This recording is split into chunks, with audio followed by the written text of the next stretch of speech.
جيت لكم النهارده بقى في فيديو. اول حاجه حبيت ان انا ابدا معاكم في الفيديو ان انا جبت شويه مشتريات بقى كده امبارح كده بالليل. حاجات كده صغنطوطه كانت ناقصاني في البيت، فحبيت ان انا اشاركها معاكم كده ايه واوريها لكم.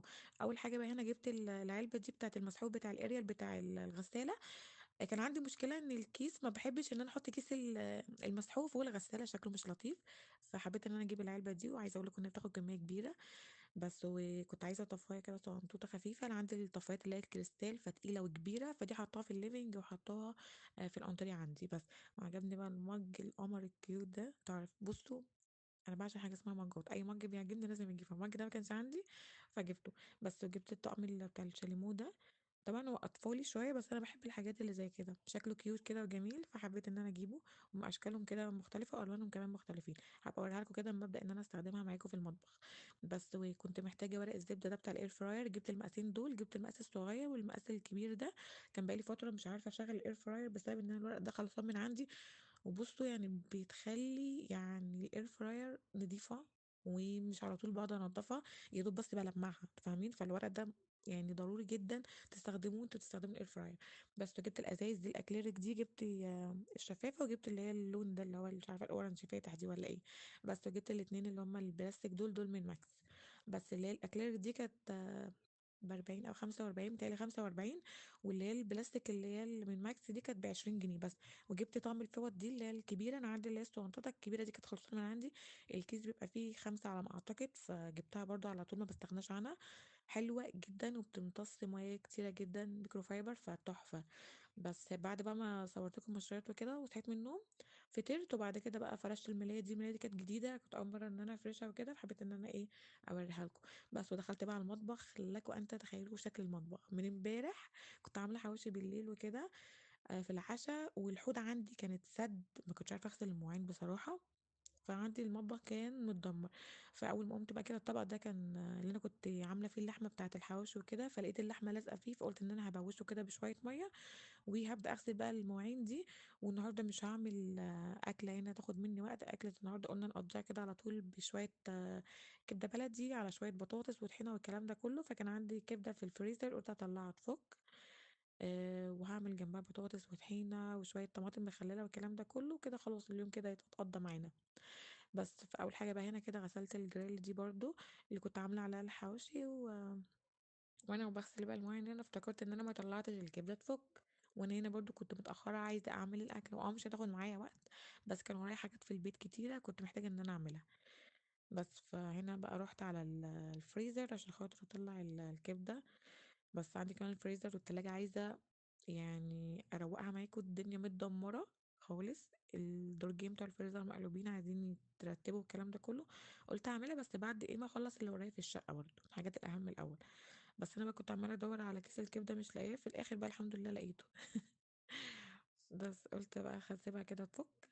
كبده انا بجيبها يعني اقصى حاجه ان انا اسيبها في التلاجة يومين ثلاثه، بس مش اكتر من كده في الفريزر. طبعا الكبده البلدي علشان الفايده بتاعتها ما تروحش. فانا كنت جايباها من يومين مع لحمه كده وشويه حاجات، فقلت ان انا اعملها النهارده برضو، ما خلاش تطول اكتر من كده في الفريزر وكده.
بعد ما خلصت بقى كده تقطيع الكبده وكده، جيت كده جبت الطاسه بتاعتي ورحت بيها كده على البوتاجاز. اول ما سخنت نزلت بقى فيها كده بشويه زيت ذره، وبعد كده كنت فارمه بصلايه في الكبده، نزلت بقى بيها كده وبدات ان انا اشوحها. انا بحب اعمل الكبده ازاي بقى؟ الاول بعملها بشويه زيت، وفي الاخر خلاص وهي داخله على سوا ببدا ان انا احط عليها السمنه البلدي او الزبده، بس انا اكتريت الوقت بعملها بسمنه بلدي. بس بعد ما شوحت البصل بقى كده شويه، بحب ان انا انزل بقى كده زي ما انتم شايفين. والكبده برضو بحب ان انا اشوحها مع البصلايه، ما اشوحش البصلايه قوي. تمام. بس عشان الكبده تاخد من طعم البصل. بس ببدا ان انا احط البهارات بقى بتاعتي، اللي هي الملح والفلفل الاسود والسبع بهارات، بس ما احطش اي بهارات تاني. بس وهنا بقى قلت ان انا احمر شويه بطاطس وكده. وشلت الكبده كانت لسه برضه ما دخلتش تستوي قوي، قلت ايه على ما البطاطس تطلع هخليها بقى تسخن، بمعنى صح ان هي تسخن، وان هي كمان اديها حته السمنه البلدي. بس كده. وهعمل بقى شويه طحينه زي ما قلت لكم، وهعمل بقى شويه طماطم مخلله، وبس كده.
خلصت بقى هنا كده الاكل، وعملت كمان الطحينه والطماطم، وبدات ان انا احط بقى الاكل بقى كده في الاطباق، وقلت بقى النهارده مش هناكل على السفره. قلت انا اقعد في اوضه الليفنج بقى كده واحنا بنتفرج على المسلسل، وقلت ناكل كده على الترابيزه بتاعه الليفنج. وبكده يكون فيديو النهارده خلص. اتمنى الفيديو يكون عجبكم، واستنوا ان شاء الله فيديوهات تانية تعجبكم الفتره الجايه.